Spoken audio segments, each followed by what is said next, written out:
Hi students, welcome to my channel.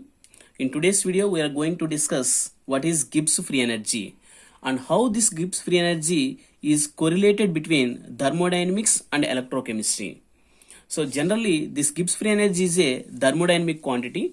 So how this thermodynamic quantity is expressed in terms of electrochemical functions, that is in terms of electrode potentials. So before going to that, you have to know what is Gibbs free energy. So this Gibbs free energy is nothing but it is represented by G.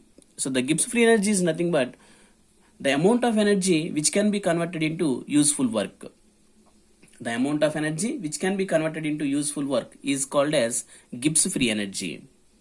So here for any spontaneous reaction, the change in Gibbs free energy delta G is always negative.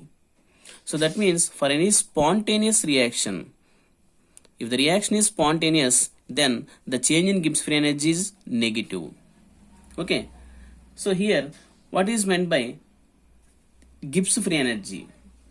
That is the amount of energy which can be converted into useful work. So that is nothing but delta G is equal to work done. Work done. So this work done, W can be expressed in terms of electrochemistry, that is the product of charge and potential. So in terms of electrochemistry, the work done is nothing but product of charge and potential. So here the charge is nothing but Q and potential is nothing but V. Then what is meant by charge here? So suppose if you consider any reaction, that is zinc upon oxidation, it produces Zn plus 2 and 2 electrons will be produced. That means here 2 moles of electrons are released. So for the production of 2 moles of electrons, it requires 2 faradays of electricity. Suppose if 1 mole of electrons are produced, it requires 1 faraday of electricity. 1 faraday of electricity. So 1 faraday means 96,500 coulombs. 1 Faraday means 96,500 coulombs. So for the production of 1 mole of electrons or for the transformation of 1 mole of electrons, it requires 1 Faraday of electricity. Similarly, for the transformation of 2 moles of electrons, it requires 2 Faradays of electricity. Similarly, for the production of n moles of electrons, it requires n Faradays of electricity. So now we can write in place of Q like n into F. So the charge will become NF for the transformation of n moles of electrons. So here NF we can write at the place of Q NF, and V is nothing but potential. So here the potential can be expressed as EMF, that is electromotive force of the cell, that is nothing but EMF of the cell. So here this W means work done. The work done according to sign convention in case of thermodynamics, the work done by the system is always expressed as negative. So here some work is done by the cell, that's why the work is done by the system, that's why here we have to mention negative sign. According to sign convention, the work done is always negative.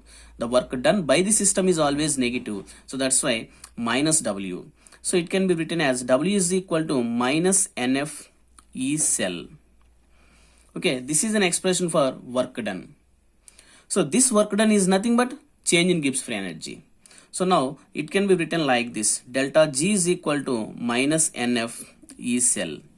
So here the electrode potential is one of the electrochemical quantity which can be expressed in terms of thermodynamic quantity, that is Gibbs free energy. So the change in Gibbs free energy delta G is equal to minus NF E cell. So this is under non-standard conditions. This is under non-standard conditions. So in the previous video, we have discussed about non-standard conditions. So if you take the standard conditions, if it is standard conditions, under standard conditions, we can write delta G naught is equal to minus NF E naught of cell. So these are the two different expressions for change in Gibbs free energy under standard conditions. This is standard condition and this is for non-standard conditions. Okay, clear? So that's why this Gibbs free energies can be expressed in terms of electrochemical function, that is electrode potential. So from this change in Gibbs free energy, we can derive nearest equation that was already discussed in our previous video. I will give you the link in the description. You just go through that video. Thank you. I hope you like this video. Please share this video and subscribe to my channel. Thank you.